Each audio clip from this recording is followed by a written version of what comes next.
can subscribe to our channel, like our videos, and click the super thanks button below to ensure that you don't miss any of the team's prepared videos, which include the most recent developments and unique reports on the Israeli-Palestinian conflict.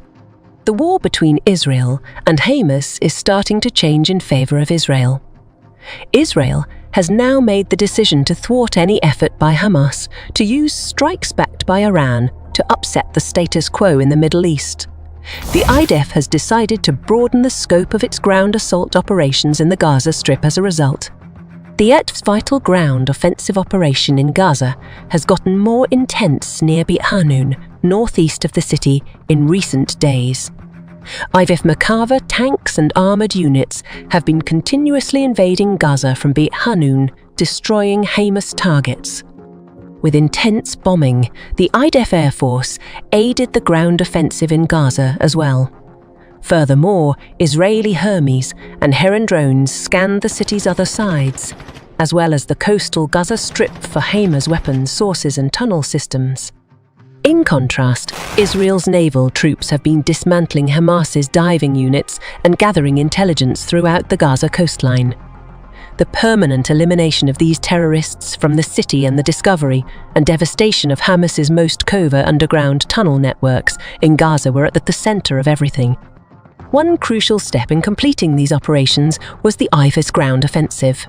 Close to Beit Hanun and the Gaza Strip's entry, at Shujaiyyeh, the IDF launched its most specialized attack.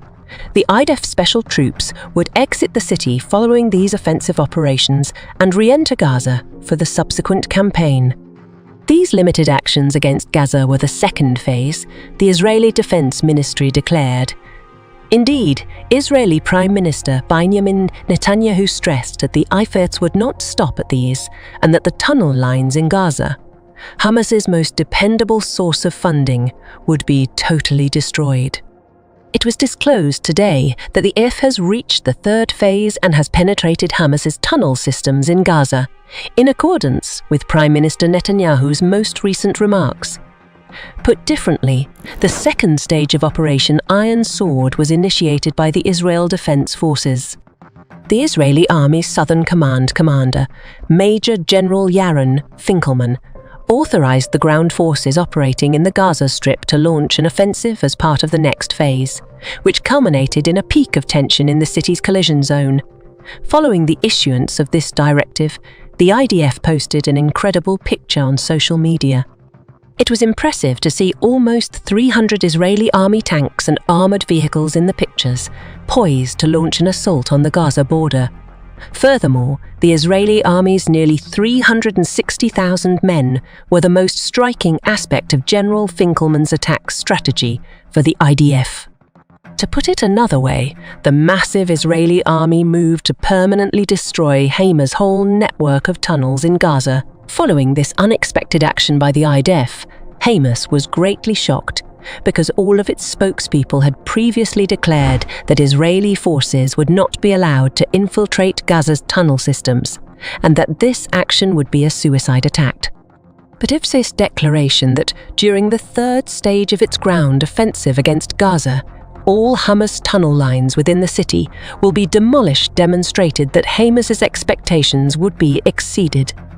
Israeli demining bulldozers and Merkava tanks were in charge of the 500-kilometer IDF's offensive campaign against Hamas tunnels. Furthermore, before reaching the Gaza tunnels, the shock squads of the vanguard Israeli units were among the first to approach the conflict area. One of Israel's biggest military groups, the Golani Infantry Brigade, is said to have supplied these shot squads. Israeli special forces actively participated in the Hamas tunnel strikes in Gaza. The procedure proved lethal and dangerous. Hamas armed the roads in Gaza that lead to the tunnel lines with landmines and missile launchers. Hamas was supplying ammunition non-stop to guard these vital underground networks' entrances and exits. But today, Israel's enormous army went on a huge onslaught in spite of everything. The IDF stated that it had destroyed over 300 Hamas targets and a significant portion of their munitions in the subterranean lines after this attack. Social media footage shows Israeli artillery and soldiers hitting the entrances and exits of tunnel lines under Hamas control, following the IDF's assault. Even though Gaza was on fire, the Israeli forces barely suffered any injuries in their escape. After the IDF soldiers attacked the Hamas tunnel systems in Gaza, they withdrew under control. Hamas's ongoing use of captives as leverage and growing exploitation of Gaza residents as human shields were major factors in this evacuation. The IDF must use extreme caution as a result, particularly when conducting ground offensive operations. But despite all of this, Hamas keeps hiding military weapons provided by Iran in the tunnel systems beneath the Gaza colony. These weapons are constantly transported from Egypt via the Rafah international crossing. 100 kilometers of tunnels under Hamas control have remained inoperable since the start of the conflict, according to reports from the Israeli Defense Forces. This makes up almost 1/5 of Gaza's tunnel network. With no other options, Hamas intends to use this, either by waiting in the tunnels like a mouse and attempting to hunt Israeli soldiers down from behind during air raids, or by luring them into places that are mined and booby-trapped. However, this is where the Israeli army's fighter jets come into action. An estimated 60 or more Israeli fighter jets are engaged in ground offensive operations with the Israel Defense Forces during the ongoing fighting in the Gaza Strip. The IDF most recently stated that over 600 Hamas resources have been destroyed by its airstrikes. Ammunition sources and Hamas tunnel networks were among the objectives that were destroyed. Thus, what does it signify that the IDF is stepping up its air, sea, and land assaults against Hamas in the Gaza Strip, destroying over 300 Hamas targets every day? Let's examine more closely what is ahead for us in Gaza in the next several days. There might soon be more synced clashes in Gaza if the IDF keeps up its ground offensive operations. The 229 captives that Hamas is holding might be put to good use, especially as the IDF steps up its ground offensive operations. However, events within the city's subterranean tunnel networks appear to have had an impact on both the release of the hostages held by Hamas and the resounding Israeli triumph in Gaza. The tunnels are reinforced with concrete and have telephone lines and electricity installed, as we continue to emphasize in this film. Reports from news organizations have shown how Hamas misappropriated building supplies and other resources meant to help Gaza's civilian population construct and maintain these tunnels.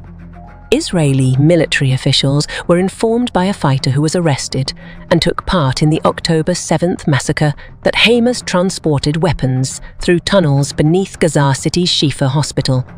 This militant, in video provided by the ID, is shown explaining why the Shifa hospital had basement floors during their interrogation.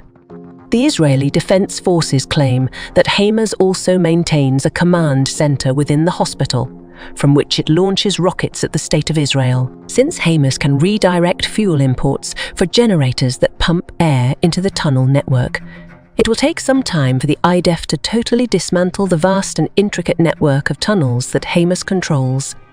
Israel wants to destroy Hamas and its military resources as soon as possible. Thus, it has stopped fuel supplies to Gaza. These militants will be forced to surrender to IDF soldiers despite their vast tunnel network in the coming days as Hamas's resources start to diminish dramatically. We appreciate you viewing us. To provide you with the quickest and most trustworthy news, we work day and night. You can subscribe to our channel, like our videos, and click the super thanks button below to ensure that you don't miss any of the videos our team has prepared, including the most recent developments and unique updates on the battle in Israel. Let's work together again soon.